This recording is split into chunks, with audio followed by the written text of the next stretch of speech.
Dear colleagues, dear participants of today's lecture, I'm very pleased to introduce you Professor Martin Tamcke from Göttingen University. Martin Tamcke is he's a visiting professor at many universities. He is the head of 2 master degree programs on intercultural theology at Göttingen University and another program on Euroculture. He's also been a head of the department for theology and ecumenical theology and Oriental church and mission history. He have been a colleague and friend of our university, and to be cooperated in a large European project aiming at studying European identity. I'm very pleased to introduce Professor Tamcke, who will talk to you about history of Christians in Iraq from early 20th century to the current situation. And so please, Professor Tamcke, the floor is yours, and the question and answers will follow after your lecture. Thank you very much. Dear Martin, please, the floor is yours. Thank you very much, Larisa. It's really a pleasure to be in this way in Tomsk, because I was very much looking forward to have a lively interaction, and we discussed a long time that I wanted to come back to Tomsk, but it never worked out. Now it works in this way, and hopefully also for the future. I'm, as you see, there is no PowerPoint presentation. I'm a very old-fashioned professor, but I know that sometimes it's difficult to listen to a longer lecture. So if it becomes too long and too boring for you, then please give us a sign, and then for sure I will do and break as early as possible, and perhaps we skip the last part or we do the last part after our discussion. I start with the year 1915 in the first part of the lecture, 1915-1933. It starts with the paragraph on Germany and Iraq. How the pictures change. In 1963, in the introduction to his book about his time spent in Iraq, Hans-Peter Hohn could approach the topic of his writing very carefully. Iraq was far away. Yes, it was also close. Far away were the depicted events, but the journey began close at hand, even if it took time to approach and to appropriate with a spark of Orientalism and a taste for the exotic. I quote, "Voyagers to Baghdad who have enough time, and one should have plenty of time when traveling to the Orient, can ask in every travel agency for a train ticket to Baghdad in exchange for 333 D-Mark, German marks at that time. Starting from Munich, the journey lasts 5 nights and 4.5 days. And one has to change only in Istanbul, where a ferry journey over Bosporus leads to another railway and to another continent. The bigger the distance from Central Europe grows, the more phlegmatic the locomotives become after each and every station. Yet on the Asiatic part of the journey, the waste of time is compensated by more comfort and better services. On the Baghdad Railway, which used to be a politically vexed question, people enjoy the air conditioning, rolling over the Anatolian hills and through the canyons of the Taurus Mountains, towards the east, along the Syrian-Turkish border, and finally in the lowlands of Mesopotamia, in the land between the rivers, as the Greek called it. Such comfortable and cozy journeys by train among the natural beauties of Iraq are no longer today an enticing offer for Germans. However, in the course of modern history, plenty of Germans have approached Iraq in other ways, as scientists, engaged in spectacular executions, as soldiers fighting together with the Turks against the English. General Field Marshal Colmar von der Goltz led the defeat of the English at Kut el Amara. Also, in the end, he couldn't enjoy the victory.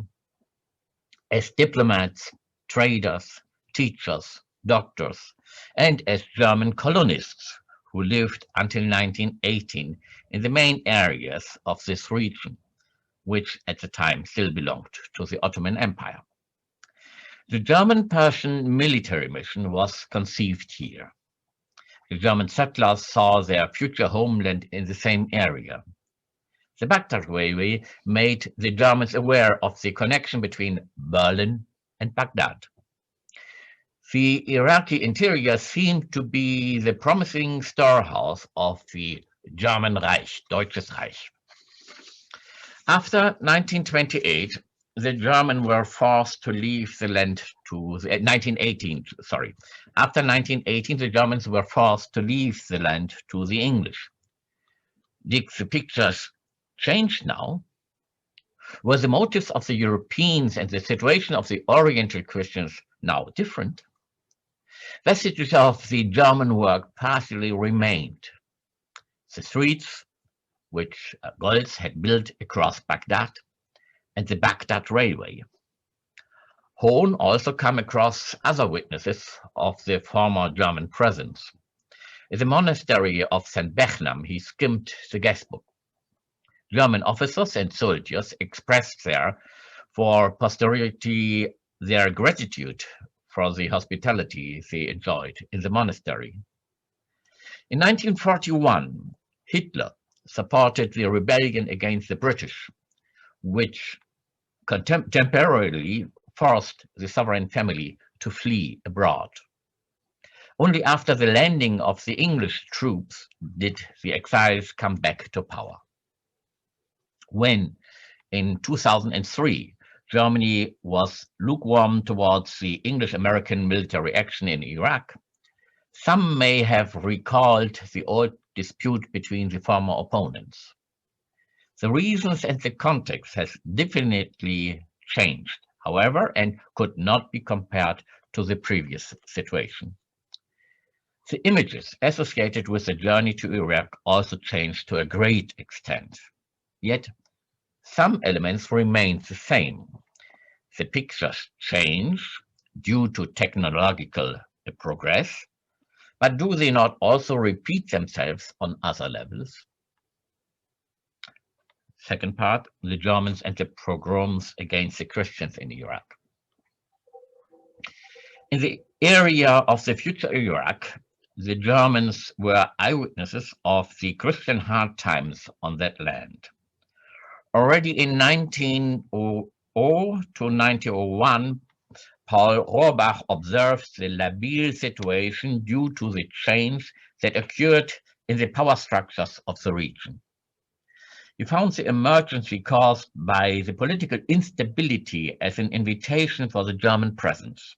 I quote, "Everybody is waiting here for us, as if we were their redemption. The land is no longer ruled. From Mosul to Jazire, there are hundreds of villages burning, with blood and desolated. We rode across several such villages, and here and there we saw the runaway inhabitants camping in brown wonder tents under the protection of a small town garrison. The Kurds from the mountains robbed them and drove them away without making much difference between Christians and Mohammedans. This kind of occupation has become dear and familiar to them since the massacres of the Armenians, and the government in Constantinople cannot dispose of the spirits whom it called before." End of quotation. He claimed that the main justification for a German presence was the conquering back of this region for the culture of the Orient for the Occident. The assumed reason of the former German military presence in Mesopotamia is not far from later reasons of other nations who interfered in the same area. Do the picture and the pattern repeat themselves? During the First World War, persecutions of Christian ethnic groups occurred within the Ottoman Empire up to what is now Iraq. Already on May 18, 1915, the consul Holstein from the Royal Consulate in Mosul telegraphed to the embassy in Constantinople in order to draw the latter's attention to the persecution of Syrian Christians. He obtained the information from the Patriarch of the Church of the East and from the Patriarch of the Chaldeans. It seemed to him that the Wali stirred up the phenomenon, or at least he didn't seem to set himself against it. Also, at the beginning, the German embassy asked for sympathy with the Turkish measures. Holstein protested before the local authorities against the murdering of 614 refugees on the Tigris and expressed, as the quotation, expressed his deepest horror concerning this crime. On July 15, 1915, the consul from Mosul reported about the massacre of one village inhabited only by Chaldeans. On July 16th, only 1/3 of the deported Armenians arrived in Mosul. The men had been killed, the young woman had been given to the Muslims. The situation of the arriving deportees in Mosul and the insufficient accommodation conditions moved the consul. I quote, "The misery of these people cannot be described. Their clothes go rotten on their bodies. Women and children die every day of hunger." End of quotation. On November 3rd, 1915, a colonel of Halil base, who had just arrived in Mosul, was introduced to Holstein and announced that his intention was to carry on the massacre of the Armenians in Mosul as well. In his opinion, if the Germans had tried to prevent the measures, it would have meant a denial of their friendship to the Turks. Holstein urged the embassy to interfere with Halil Bey because in 1 or 2 days, the troops of the Turkish commander who had already massacred the Christians in the north were supposed to arrive in Mosul. The members of the German missionary community intensified warnings of the imminent massacres with dire reports. In the end, it came to a confrontation of powers between the General Feldmarschall von der Goltz and the Wali of Mosul, who wanted to accomplish the deportation as soon as possible. On his own authority as chief commander, Goltz forbade the deportation, and when it nevertheless took place, he resigned from his position. Then the authorities changed their attitude. This needs to be changed their attitude. Enver Pasha himself let Goltz know that his position as chief commander did not enable him to interfere with the domestic affairs of the state. On May 4th, 1916, Holstein reported elaborately about the situation of the deportees in Mosul, where they were quite fine and where Muslims and Christian families provided them with accommodation, and about those from the camps in Mosul, Kirkuk, and Suleymaniye, whose condition was more than miserable. The consulate offered to carry out measures for support. Meanwhile, the German consulate checked the death toll on the deportation routes. The consulate in Aleppo announced the departure of 4 transports with 19,000 people from Deir ez-Zor to Mosul, where the local consulate could only confirm the arrival of 2,500. The Turkish attempt to give German officers command over part of the operation against the Armenians met in the autumn of 1916 with the opposition of Söldner Richter, subordinated to the Wali of Mosul. Perhaps just to give an idea about who is Söldner Richter, he was later on marching with Hitler against the big hall in Munich and was killed and became a hero of the fascist movement in Germany. But in this time, he was resisting against the massacres against the Armenians. Where he is. Now I lost. Sorry, on 19th of July 1917, when the German consulate in Mosul answered the questionnaire conceived by Axenfeld and sent to the embassy from Constantinople, there were 7,000 to 8,000 deportees in Mosul, Kirkuk, and surrounding villages. Some of the deportees who found accommodation in the villages were afraid of their fellow lodgers and fled to the towns. The previous procedures wouldn't have produced any adequate response to the emergency. I quote, "A support with small contributions would only mean the prolonging of the deportees' torment, whereas bigger contributions, which might be efficient, seem almost impossible." End of quotation. In the meantime, the consulate lost its ability to exert its support directly, and for that special assistance should have been employed. The effect of the German political and military presence in the area on the persecuted Oriental Christians was that they could only be partially defended in the context of the persecutions. Only a little help was concretely granted. The argument that the whole situation was really a part of the domestic affairs of an allied state was intended to justify the lack of determined commitment to defend the human rights of the threatened Christian minorities. Before Hitler would get, a few decades later, the opportunity to support Iraqi resistance against the local rulers and against the English, the cruel pogroms had already occurred in Iraq, and they have left a mark on the historical conscience of the Assyrian Christians right up to the present. 1990 to 1921, two of the Assyrian groups who fled the annihilation in their Turkish-Iranian homeland and found a shelter in Iraq returned to Turkish territory, but because of the military superiority of the Turkish, they had to escape again to Iraq. The Assyrians in Iraq, who represented essential parts of the police forces loyal to the British power, came under pressure in June 1933 because of a resolution passed by the League of Nations. Eventually, escape from Iraq seemed the only possibility. The first Assyrian delegations reached the Syrian-Iraqi border in the middle of July.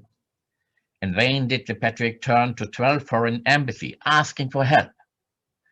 On August 4th and 5th, the Iraqi army attacked the immigrating Assyrians despite their white flags. 65 of 95 Assyrian villages in Iraq were destroyed. The British troops only observed the terrible events at a distance. The patriarch was denied his Iraqi citizenship. The German Orientalist Strothmann bitterly commented on the events, I quote, "This is the very first achievement of the Iraqi military forces finishing the Assyrians. It starts with the shooting of the fugitive Nesurians, then beginning on the 8th of August, the Assyrians are systematically gathered and the men are killed." Strothmann spoke accurately about wholesale slaughter and devastation. On the 8th of August, a few days after the terrible events, Luther Pera, who used to work for the Hammansburg mission in Urmia, that's in Iran, turned to the mission and to the Foreign Office. He wanted to determine the extent of Germany's intervention against the new persecution of the Assyrians in Iraq. Schumerus, the director of the mission, called on Nadolny from Foreign Office, who shortly before the outbreak of First World War worked in a diplomatic mission in Urmia in Iran, where he had intensive contacts with the Assyrians. The answer received on 19th of September from the Foreign Office showed that the events were very precisely observed. The office promised to work with every means for a satisfactory solution in negotiating with the League of Nations for the Assyrians. How such a promise should be assessed from the perspective of a desired convergence of the National Socialist Germany and Iraq, a convergence which later took more obvious steps, is an open question, yet because of Nadolny's position, it cannot be dismissed as poor rhetoric. Moreover, it voiced Germany's growing alienation from the League of Nations. Precisely 1 month after Nadolny's answer, the German Reich left the League of Nations. The efforts for ecclesiastical commitment were totally unsuccessful at the beginning. Shomerus, the director of the mission, reported explicitly about it in a letter addressed to Luther Pera on the 18th of December 1933. Perhaps I will skip this actions in Germany. The first, as the leading bishop, who was also the leading bishop of the Lutherans worldwide, to act for the Lutherans, so that they will publish the call of the Patriarch in Germany and in German's international relations. The call of the Patriarch was an international call, and he already was a refugee then in Cyprus. But in the end, all these actions and all these efforts were not working.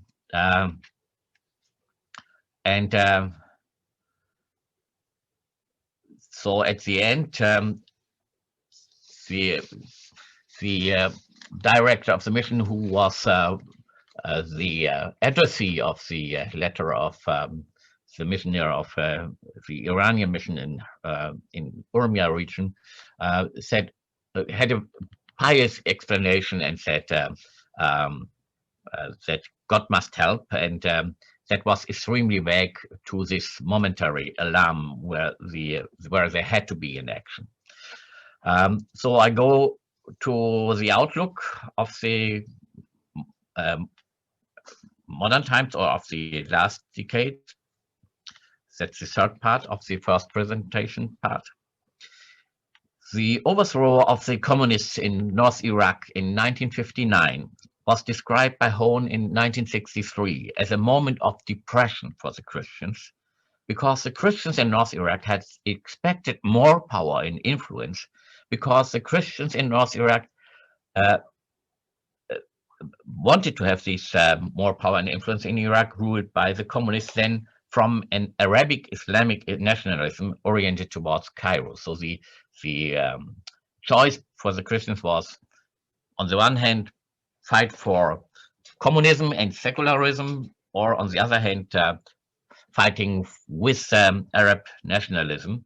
That was the choice where they had to go, and communism was for them the much better option in that time. Journalists and specialists on Iraq today only very seldom explain the historical roots of the social conditioning on the sides of the Christians in Iraq. Almost every day, the media bring us into contact with images which witness to the horror and the desolation in Iraq. One target of the terror in Iraq is the Christians living there. Yet the media report little about their hardships under hostilities, relocations, and terror. The situations of the Christians in Iraq was a consequence of the American-British intervention in the former Mesopotamia, which has provoked a rejection of the secular state model and the embracing of a reinforced Islamism. This deplorable consequence of the military adventure intensifies the marginalization of the Christians in the new Iraqi society, who fight to maintain the secular state, or at least to ensure rights for themselves. Christians were once again, I would say, threatened again by heavy violence. The following examples, that would be too much. It started when the Americans started their invasion in Iraq. Immediately, the persecutions of the Christians started, and kidnapping of Christians to press money out of the families to give them free. And that was going on up to what you all know, when Mosul was conquered by IS, and all the Christians had to leave or were brought into slavery. So again, the question, does the pictures repeat themselves? Isn't Strootman's statement from 1936 still valid today? The statement according to which there is barely any interest and time to seriously sympathize with the Christians in Iraq? And that one could speak, at any rate, about occasional, that's a quotation, occasional, extremely vague and momentary alarm, which wouldn't change too much the conscience of the Christian world regarding the affected people lost? Have the pictures truly changed today? I will not give an answer to that, but if the time allows, then we can go for the second part, if Larisa also agrees to. It would be a totally a little bit other way to approach the questions of the Christians in Iraq. It's more the question of migration now in the point of my view.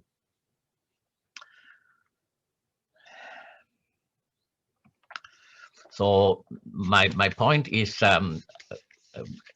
perhaps you know that I try to find always, let me say, an essential or existential moment we can approach the way how other people are acting, because I think there is a certain ground for every human being that has special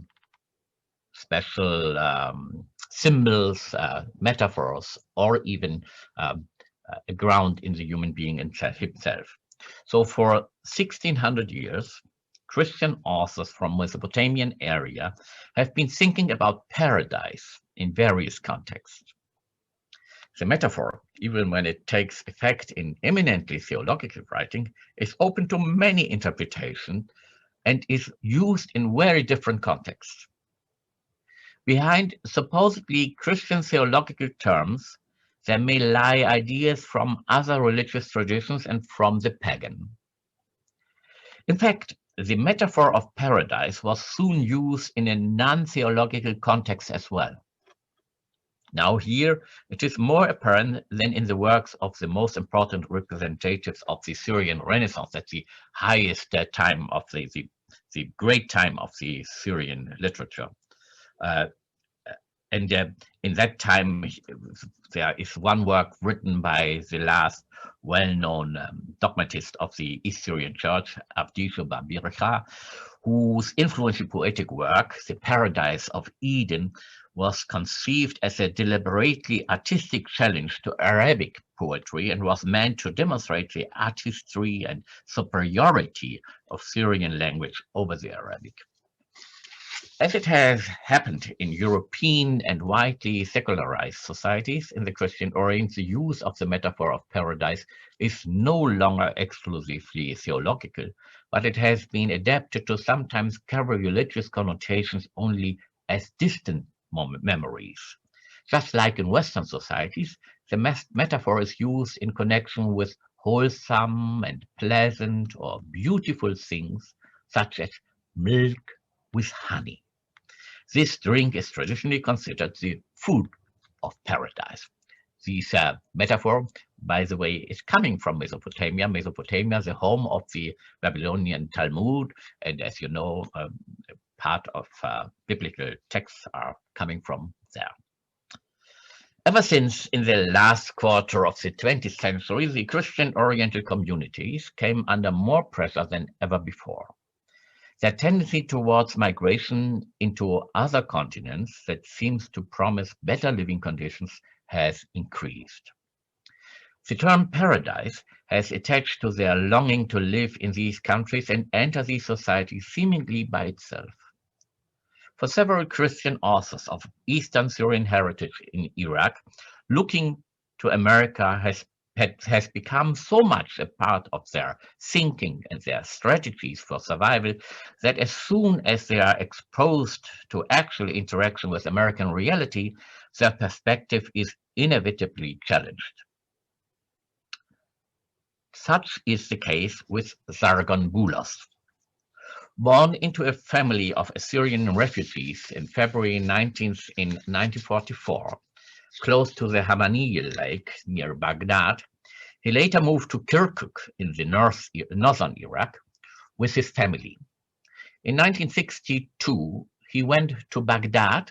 In 1967, he crossed the Iraqi-Syrian border on foot and, with no money or identification, reached Beirut, where he took an active part in the revival of the leading Arabic literary magazine. From 1969 on, he lived in the United States of America most of the time. After a long illness, he died on October 22nd, 2007 in Berlin.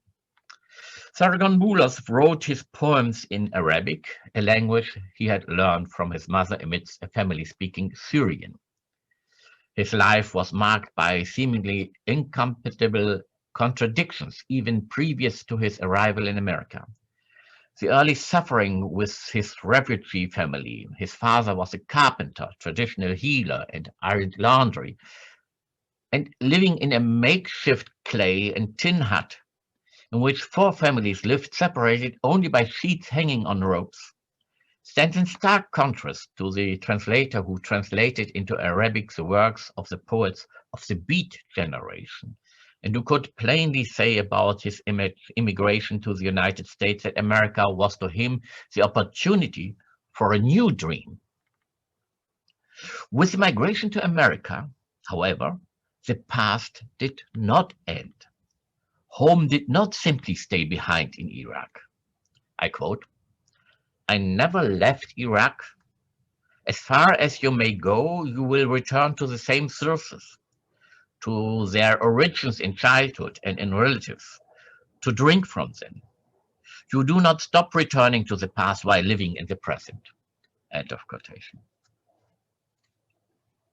A key incident during childhood was his first encounter with English women.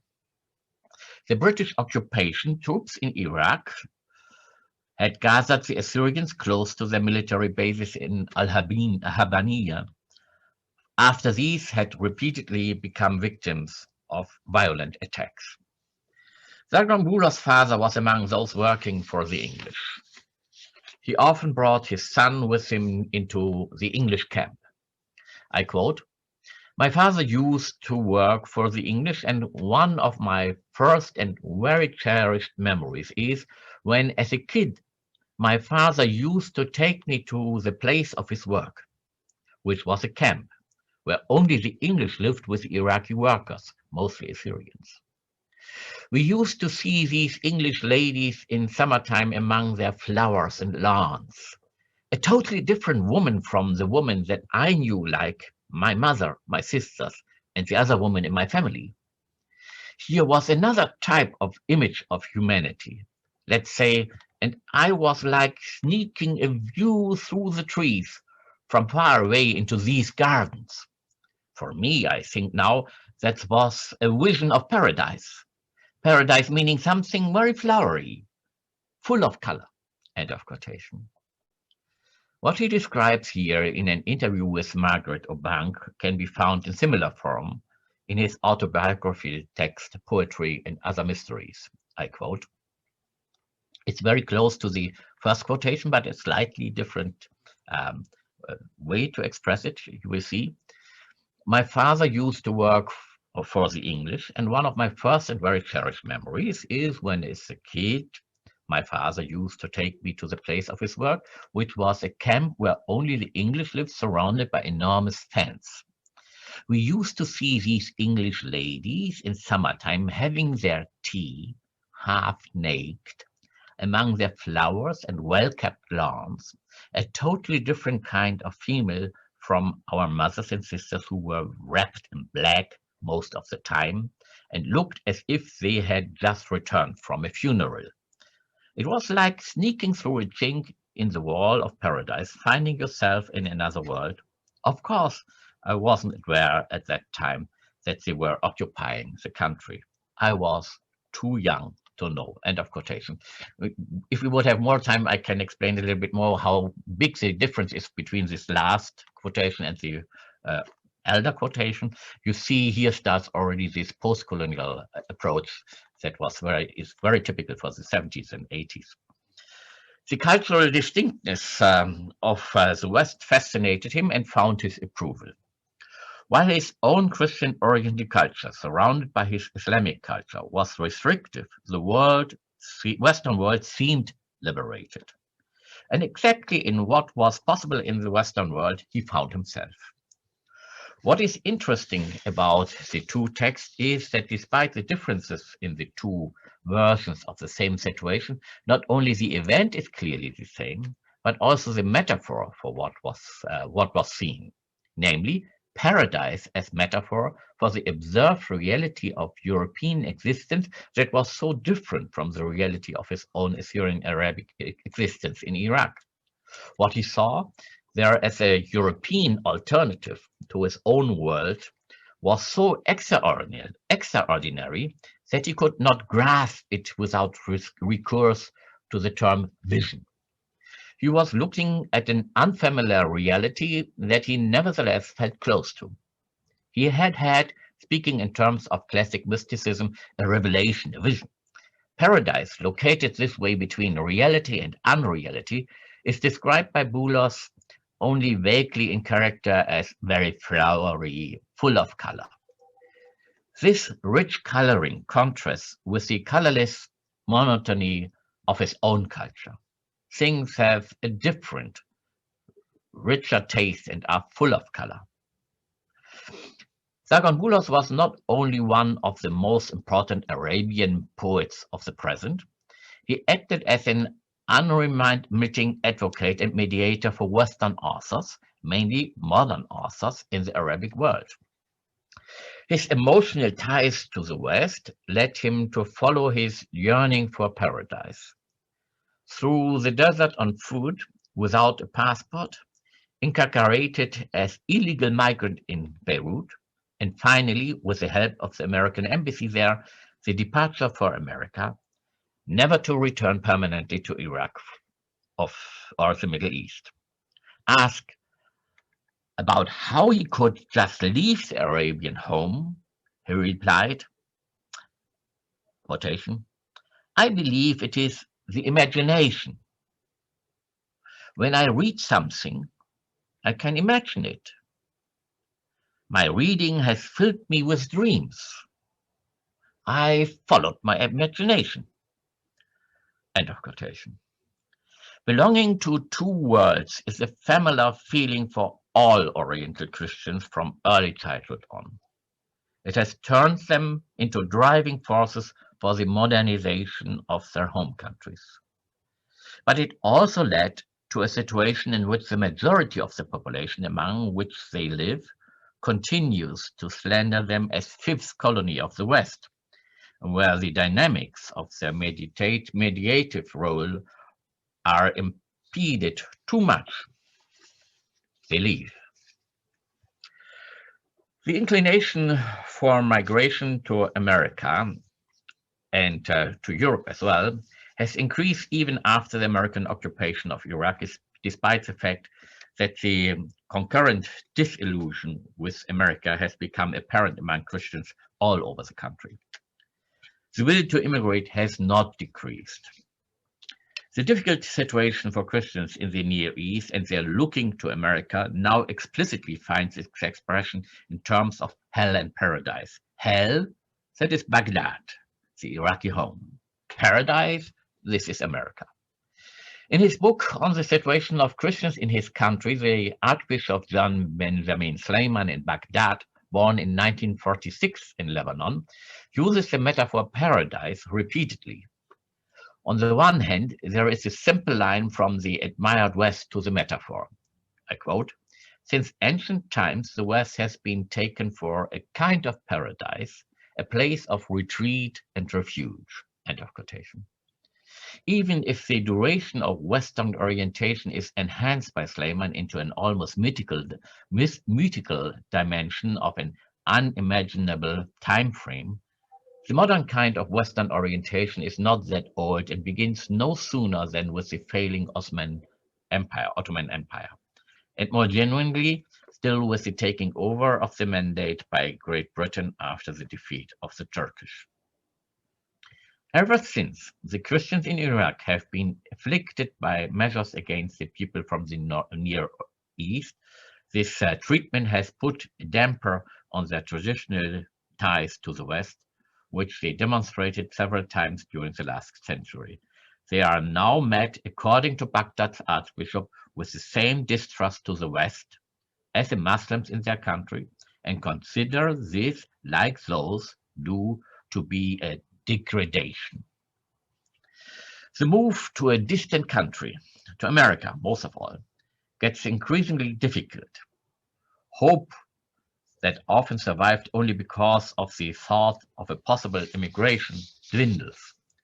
The pressure against Christians in the country, however, who are seen as the secret allies of the Americans, is rather increasing. I quote, "While Christians in Iraq are being discriminated against ever more vehemently, the paradise into which they want to immigrate moves further and further away from them every day." End of quotation. Nevertheless, exactly because it gets more and more difficult to leave the country heading for the West, the hope to be among the few who succeed with the immigration rises. I quote, "To escape the lost paradise, one is willing to use all means necessary to reach a new paradise, like the USA, considered the promised land par excellence." End of quotation. Paradise is far away in a world that is felt to be ideal. Paradise is almost unattainable, but it is real. Paradise is that world in which the desperately missed freedom is to be found, which has not reached their own reality despite of all the promises made surrounding the new constitution of Iraq. Indeed, the idealization of America is tied to an almost religious belief which, regardless of all the frustrating experience with Americans, seems to be without alternative the driving source of future plans made by Iraqi Christians. Only the idealization of the Iraqi past as a lost paradise counteracts the lure of the paradise named America. But this paradise is already only an object of nostalgia, an act of looking back, tied to past time that are forever gone. Future is not something that their own country's lost paradise can still offer. Future is only beckoning from the outside and beyond the ocean in that other world in which the burden of social and religiously sanctioned humiliation no longer has to be carried. To lure freedom and equality, there is a society that one can be an integral part of without carrying the joke of an ostracized and marginalized minority. The lost paradise, that is Iraq, but the paradise with all hopes lies upon, that is still America. The fact that very real aspirations of Christian existence in Iraq are tied to America, which is attributed the metaphor of paradise, seems at first to imply an empty use of the metaphor. The unreal that is also part of the metaphor is doubled in the non-perception of by no means simply shining American reality. It is not paradise itself that unleashes the strength to leave home for the unfamiliar, and yet the appropriation of the unfamiliar is taking place exactly because, in light of its religious connotations, the unfamiliar is turned into something already familiar, into the always already alluring unreal real. Where life is only determined by terror and unrest, the foreign end in terms of civilization seemingly superior is seen as paradise, as promising, as a world in complete contrast to the daily oppression. All this may not have much to do with theological teachings or religious imagery, but a reality is being enhanced and removed from the conflicting reality of release movement. That movement, while it might not lead to paradise, will end in the departure from a world in which the realization of one's own values and wishes gets increasingly more difficult, and at times even the hope for it is lost. If America wasn't paradise, it might lose the respectability. As it is, as paradise, it can overcome the sobering reality of the encounter with the Americans in Iraq in the middle of hell. Sleiman surely did not intend to simply comply with this belief of his fellow believers and countrymen. He is rather fighting for Christians to stay in Iraq. However, he testifies to those mechanisms he cannot get control of when he cannot grasp the continued activeness of America for his people in any other way than with a comparison to paradise. I close here because now my 40 minutes are more than over. I would have said something at the end to the visit of the Pope the last days. Perhaps you followed this visit in Iraq too. The reason or idea of this visit for sure was to encourage the people to stay in Iraq. But as you know, when the reality is seen and interacting, even if he was very keen to be in interaction with all the other religious leaders in Iraq, it can also have the counter effect that the Christians who are already playing with the idea to come to a more free situation again are more encouraged to go than to stay. More than 75% of the Christians of Iraq have left Iraq since the American invasion. So that's now all. Thank you very much for listening for this very, very long presentation. I'm sorry for that. Thank you very much, Martin. I have many questions actually, and many of ideas that you express in your lecture immediately somehow connected with my immediate witnesses of Iraqi in United States, or raise some historical question or comparative. So I will open the floor for discussion for our participants. If anyone would like to ask Martin any question, please use chat or just switch on your mic, introduce yourself and ask a question.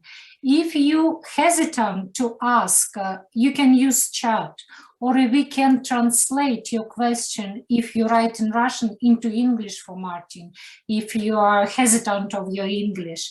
But before you start, let me ask one question, okay? Larisa, can you wait 1 minute just so that I can have something to drink and then I'm back? Okay. Only 1 minute. Yes, sure, absolutely. Коллеги, вопросы, да, студенты, все участники дискуссии, пожалуйста, ваши вопросы. Okay, Martin, so you took a second, not a minute. Less than a minute. Yeah.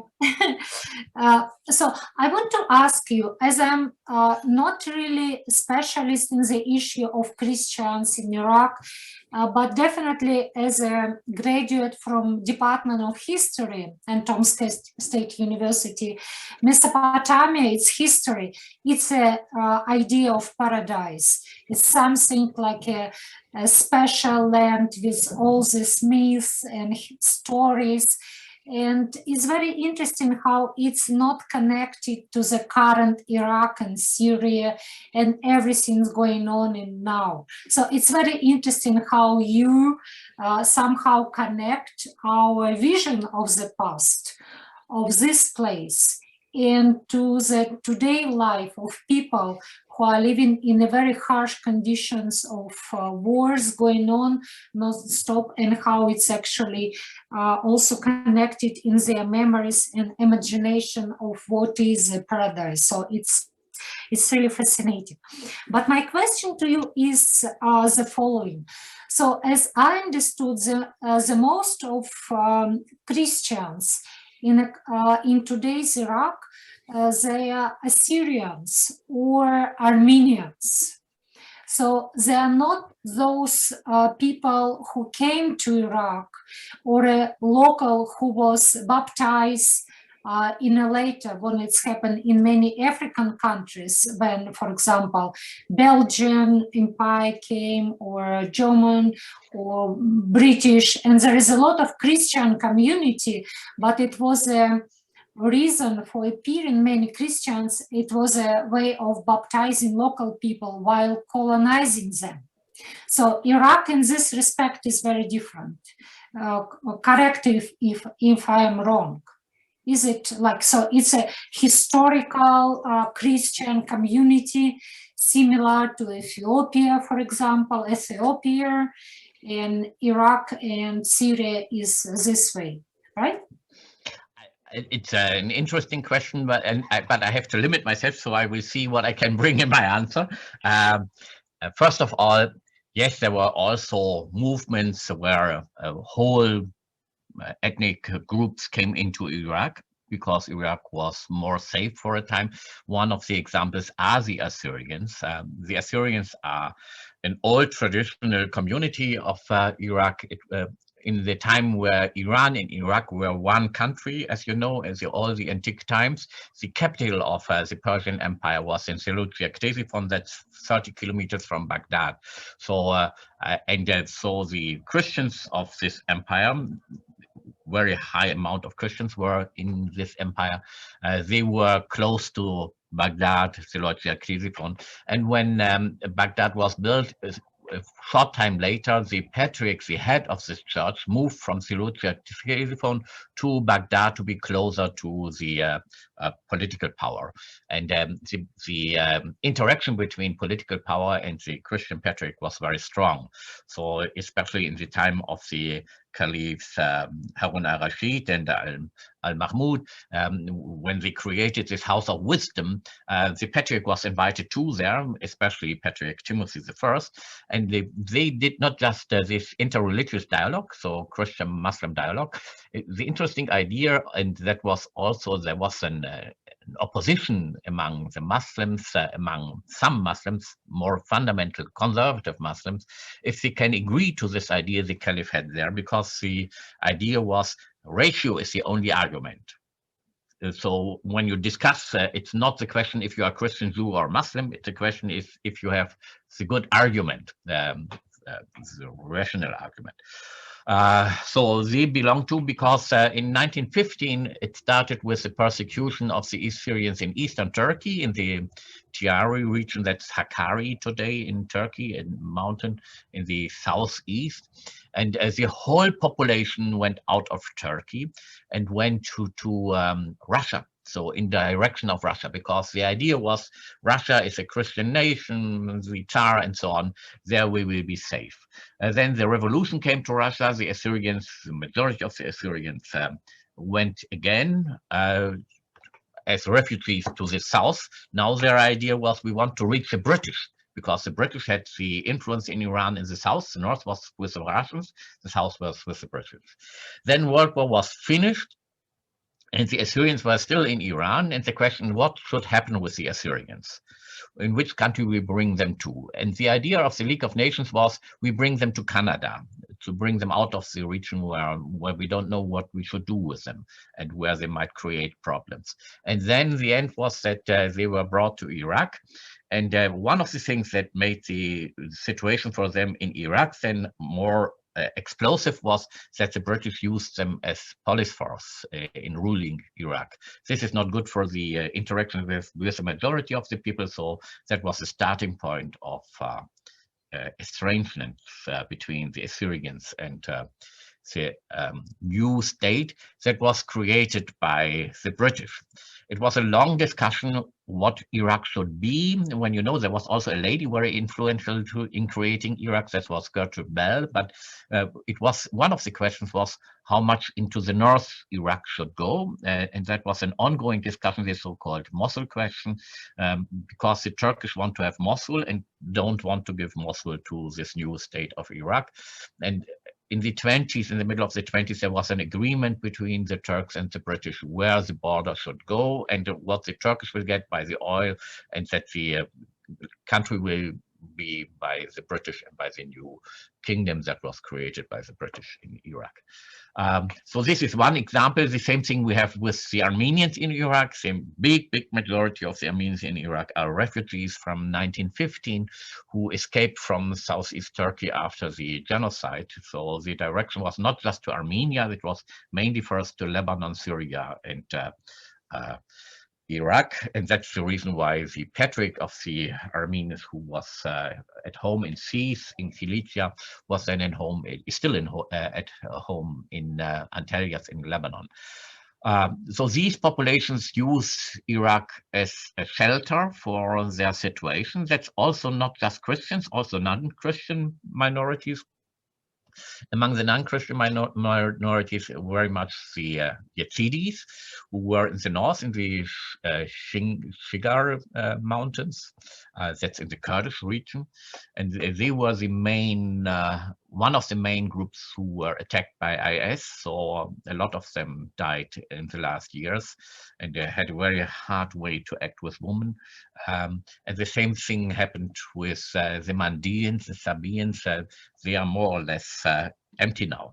There are more or less no one left in Iraq by them. That's the same situation now for the East Syrians, the Assyrians in Syria. When IS conquered the Kabul region, nearly all of them fled. Most of them are today in Australia. 800 are left from the big population of Assyrians that were escaping from Iraq to Syria after the massacres of Simile in 1933.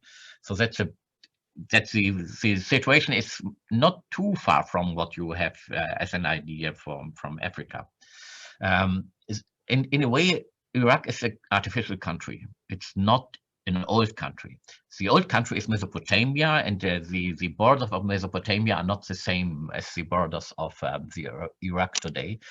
And you can see these old traditional cultural heritage still active. For an example, that Iraq is, the majority in Iraq is Shia, as well as in Iran, because both countries have the same faith.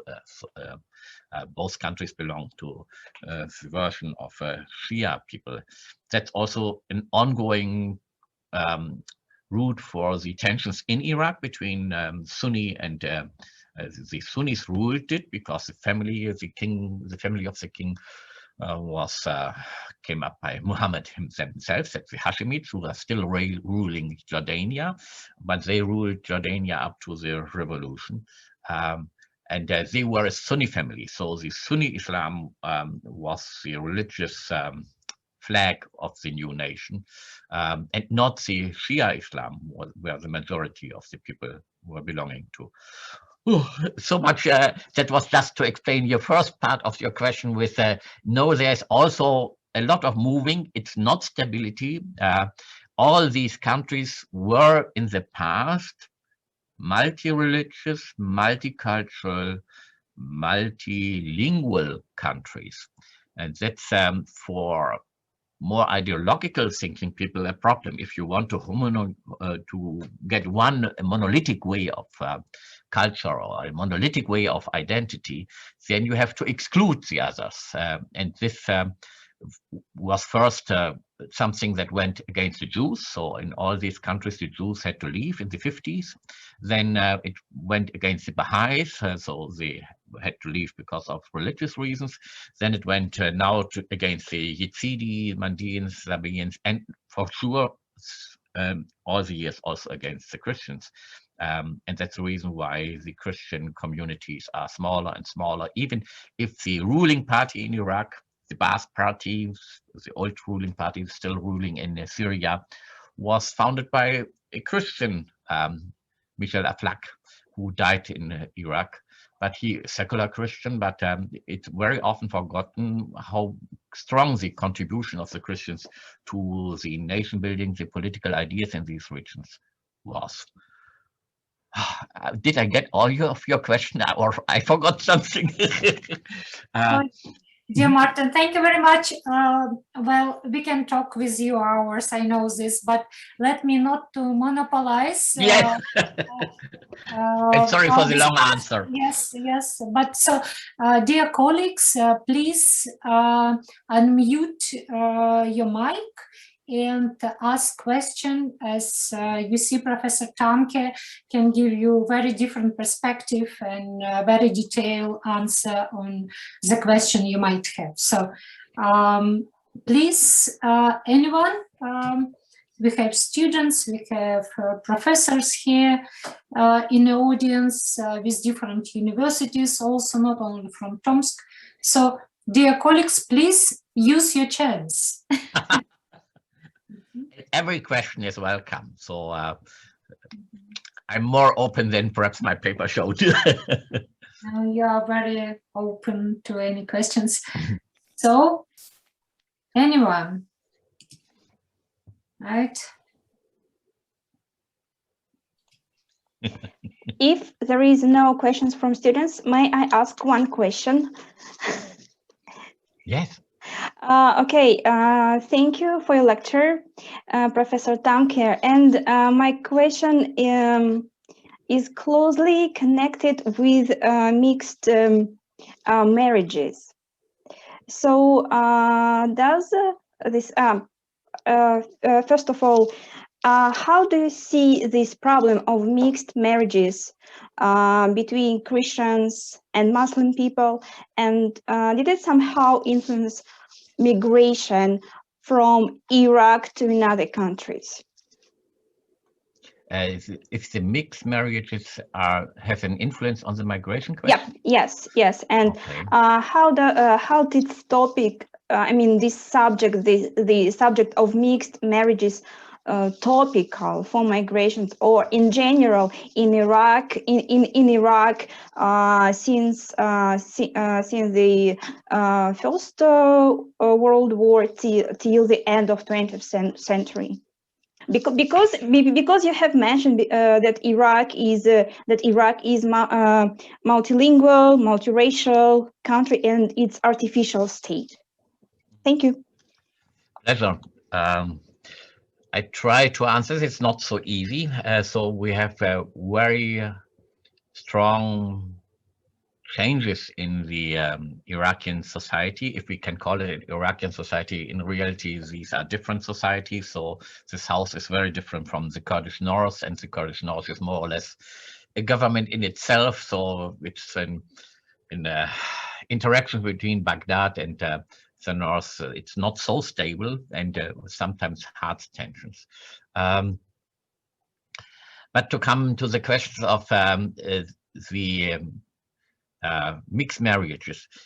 For the time, as long as the kingdom was there, it was the traditional way to do the things. So that was since more than 1,000 years. That was the Christians were in a way second-line citizens. That means they had not the same rights as the Muslim people in the country, but they had, instead of, for example, in personal rights, they had special courts. So when you have a problem with your family, the question of divorce is always a very strong question, because a divorce in most of these countries is not allowed for Muslims, and so when it's allowed for Christians, then to be a Christian allows you to have this freedom that is not with you when you are a Muslim. This way of traditional doing these things, so that the religious authorities are also the legal authorities, so the authorities that are the court to decide how you arrange your family lives. It's not going with the state law. It's not going by the court of the state. It's going by the religious authorities. That's always then a problem of the submilieu of the religious communities, and they are very diverse. So you have to look to every single of them, how they arrange family life and what limits are there. That's the biggest thing that changed after the American invasion, because before we had a secular state where all these things were more or less done by the state as much as possible. And then the new constitution of Iraq introduced the Sharia as the law of the state. So we have differences in the Near East. You can do it like Egypt, that the Sharia is one of the sources for to do the thing in the court, or you say the Sharia is the law. And if you say the Sharia is the law, then you ignore the religious aspect of the Sharia and you try to use it as a secular law. And that always brings problems for minorities. So when you are a Baha'i, it's nearly impossible to survive in a state where the Sharia is actively used as also religious law. Normally, the agreement now is when it's possible to have marriages between the groups. Normally, when it's not allowed, it should not be that a Christian man is marrying a Muslim woman, but it's allowed that a Christian woman is marrying a Muslim man. The kids always should be grew up then in Muslim education. Because of this secular path, it's sometimes still possible to be more free with these traditions, but even among the Kurdish we have now a SWIFT, so we have also among the Kurdish, I don't know how high the percentage is, still the Kurdish themselves define themselves as secular, but we have a growing group of more fundamental Islamic thoughts also among the Kurdish. So we will see what will bring the next years there. As long as the Kurdish had to fight against IS and those things, it was clear, but now IS is over and now the situation seems to become more difficult inside. As long as there is an enemy outside, the things are easier than when the enemy is going into inside. So of solutions, some people try when their context don't allow things like that, because the families don't agree. That's very often the case, or that the neighborhood is then attacking you. This is also a traditional thing. I had a PhD who was working on a hymn of one of the Mesopotamian big hymn writers of the 13th century, and the whole hymn was about conversion, about a Christian who became a Muslim, and the church is singing this hymn every year as a hymn in the service in the church, and this is a kind of empathy. You speak there in the hymn as a convert, so, and you get to know that everyone tells you are now dead. You don't belong to the family anymore. For your father, you are dead. For your mother, you are dead. To bring to the Christians that it's a high value that you are going out of an oppressed minority and go over to the majority. You are illoyal. You are not valuing anymore the church year or the fasting or whatever. And when you see how it works, I think it's one of the reasons that these minorities could survive. One of the reasons was the solidarity as a minority. So to be very much aware when you have a lack and that the people are moving out, that the minority will disappear. So the fight for survival, if you are a few 100,000 in a state of millions, and you know that there is this oppression, or there's this question how much influence is allowed or not, then it starts. When the Americans had their invasion in Iraq, one of the first things were that the Muslim fundamentalists attacked the Christian shops. And that was very typical. It's the same thing we had in Europe with the Jews. So when there are restrictive laws for minorities, the minorities are moving into jobs no one really wants, or that has a bad image. So in Egypt, for an example, the garbage is done by the Copts traditionally, or in Iraq, when you go for video center also in that time, with all these obscure videos that were run by Christians. Alcohol shops were run by Christians because, you know, there are restrictions for the Muslim side. And that's all makes these borderlines between Christian and Muslims not just a question of idea, or it's easy to overcome, because it includes so much deep, how I should say, pictures of the other, and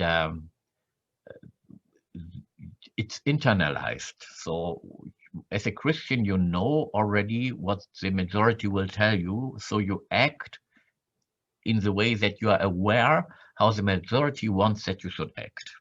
So you try to find a way to survive by taking into account what might be the wishes of the majority.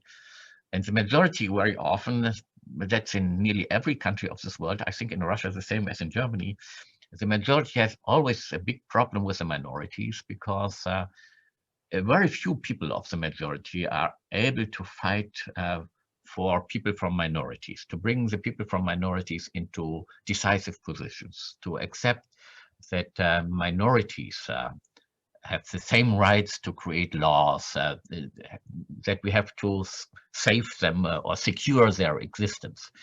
And that is also behind this question of, as I perhaps already made clear, of intermarriage between the religions.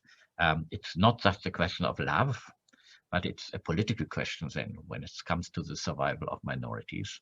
And there is an ongoing, there is already an ongoing debate. Oh, let's marry as much as possible Christians because then they will disappear. But you know, it's a subjective element, and it's very strong and not easy to bring it out. So when you go afterwards to families that failed in these conditions, and there are a lot of families where these intermarriages did not work, so then it becomes normally very hard to divorce such a family, or to at least to rescue the woman, because the woman is the one who had to give up all these things. And so we had organizations helping when your husband asks you to give him the passport, so you are without any passport, and then the only way for you would be to go out of the country. And of course, when you're a mother, you want to go with your kids. And I don't go on to explain all this, but this all is there when you can't live with someone who is not good to you, and who is helping you against the law then, because the law is against you. The law will not give you free. So this is not easy.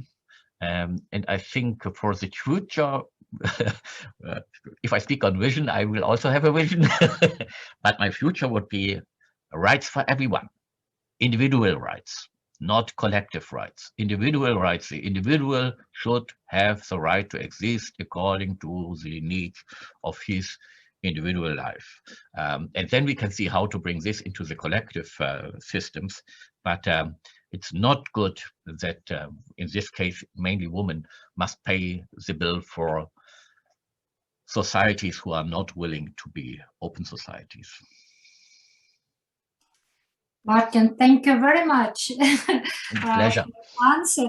And actually, when you respond to this question, I immediately recall the story with this mixed marriage of British and I think a woman from Iraq, from Iran, who could not get her kids, and she could not get out of the country. And they just fighting her husband and some NGO fighting to get her out of the country, and they cannot. Mm-hmm. And this is like exactly what actually Olga asked. But I want to ask you two very short questions in regard to what you just was elaborating on. First, do there is any special arrangement on migration for Christians in the United States? Like, do they have like a special condition or a more inviting Christians from Iraq or other regions where is a war going on? So it's my first question. And especially because you said that 75% of Christians left already Iraq, and most of them, they came to the United States. And the second question is, would it be correctly to state that in time of the military conflicts, as we witness now in the Middle East, in Arabic countries, is it the right that minorities, any minorities, religious, ethnic, any kind of, they suffer because of the suppression from majority? Because as I'm teaching international conflict, I could see it as a trend. So would you say so in regard to considering the case of Christians in Iraq? Thank you. Thank you. Now I must repeat, the first question was on organizations. Yeah, any special arrangement for Christian migrants or a refugee from Iraq to United States? Yes. If there is any regulation, special regulation for them? There are sometimes, but the main factor is not organization. The main factor is the majority of the population of these communities are already living in the West. To give an example, by Germany, there are in southeast Turkey 2,000 to 3,000 Syrian Orthodox people left. When I first visited this region in the 70s, there were 150 to 200,000 Syrian Orthodox people in the southeast Turkey. Now only 2,000 to 3,000. Where they are, half of them are in Germany, the other half is in Sweden. So when you are belonging to the Syrian Orthodox Church by these roots from southeast Turkey, that can also be when you are living in Syria or so, you have family members in Sweden and Germany, and of course they are welcoming you and helping you to find your way in the society that will host you then. And the same thing is true for the Americans. The Americans have much more people from Iraq because of British background, so the English language is one of the bridges. And the same thing in Lebanon. There are more Maronites in the US than in Lebanon. So the Patriarch of Lebanon, Lebanon was a Christian state with more than 50% Christians. Now they have 25% Christians in Lebanon. And the big majority of the Maronites are not living in Lebanon anymore. And that's it's going on for any of the churches. There's not one single church that has still the majority in the Near East. It all came out of the Middle East in the second half of the 20th century. It started with the genocides in the 1950s, but the migration started more or less with the conditions of the second half of the 20th century. And it's ongoing story. So now it's going for countries like Eritrea. In Germany, it's the biggest nation in migration in the moment. So no other country has so much migrants to Europe than Eritrea. And you have to understand why these people do this, why they're going in this way. South Sudan is such a case. And in America, they are all organized. In Germany, not all, but they are on the way to be organized. And the reason to organize themselves is they build up a diaspora. And the diaspora, has two main goals. The one goal is to secure the home country, the country of your origin. So they pay for their villages where they left, for the last people there, they restore their churches, they rebuild infrastructure.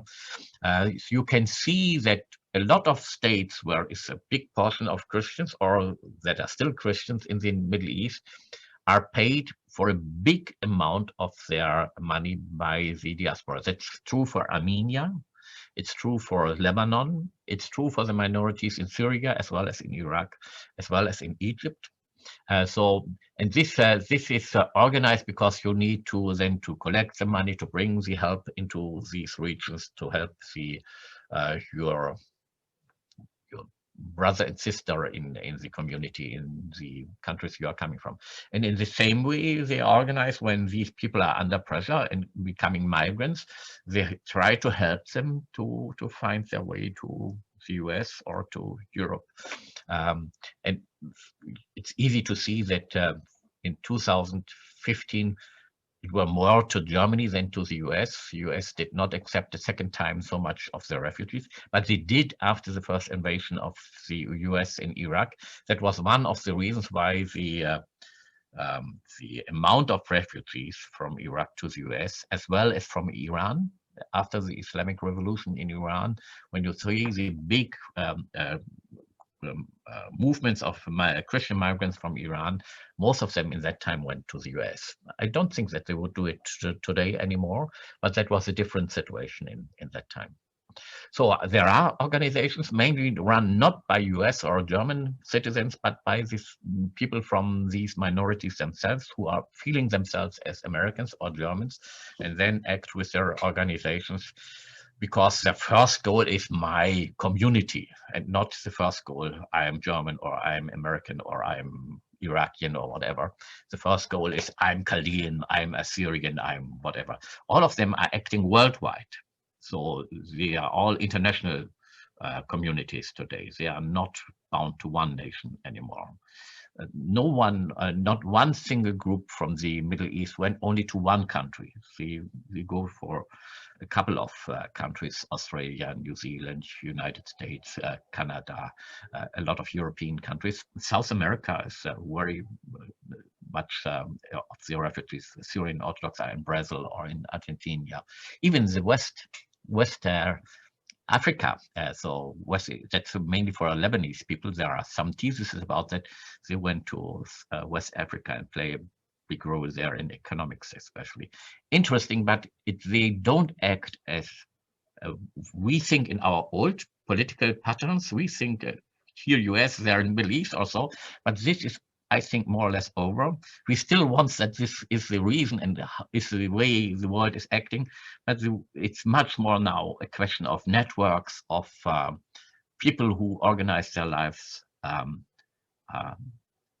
without not going with the state, sometimes against the states they are in.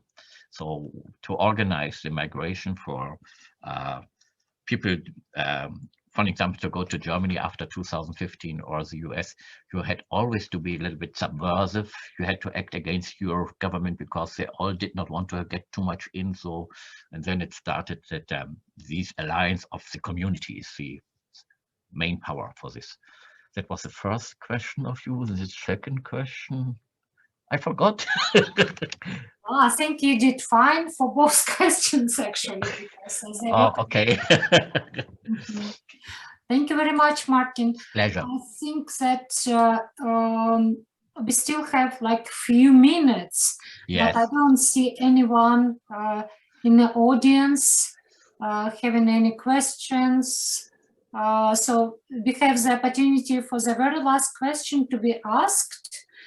Because Martin has something to do afterwards also, and we have 1 That's hour true. and a half. Professor Tamcke is very busy man, and always on a high. This is not Middle East, but close to it, Nagorno-Karabakh.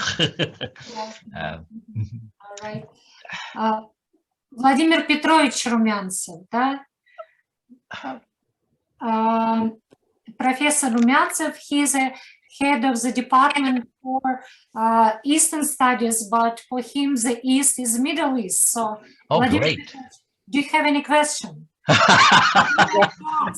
Yes, first of all, I would like to thank Professor Tamcke for his very interesting lecture. And I have to apologize because I drive in a car, but now I stopped my car, so I'm. Oh my God. No, don't worry. Feel guilty when you do an accident. It's scary. My question is, if we shall try to compare different periods of the Iraqi history, what period, the contemporary history of Iraq, since monarch time till republic, so what period was more comfortable for Christian minority in terms of involvement in political life, in culture, and so on? Whenever they had the feeling that the leading idea of the state and the society is an inclusive identity, they were fighting for. If it's communism, is it socialism, is it secularism, all these ideas were supported by the Christians. Even the al-Nahda, the awakening of the Arab language, was supported by the Christians, and they were leading figures in this movement because they had the feeling this is not a religious, it's not a fragmenting, it's not fragmentating the society, but it's just language, it's just a culture, it's just a political system like socialism, but we can go, and we even can get the post of a prime minister or whatever. That was theoretically and sometimes practically possible.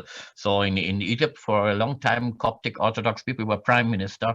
The first prime minister in Syria was a Christian, never in Iraq, but as I said, one of the founding figures of the Ba'ath Party was one of the Christians, Michel Aflaq, and this special way of social secular ideas the Iraq had.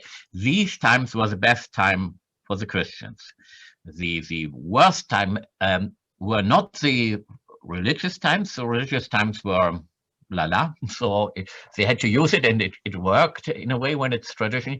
But the worst time became the time of nationalism. So when nationalism was imported from the West as an idea to these states, was a very artificial idea, and brought a lot of borders into being that were close borders, so fighting borders. The identity was always against the other.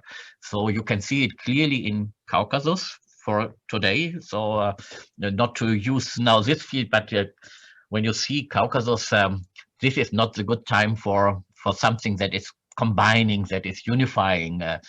Everyone wants to have his identity and has his way of seeing the history.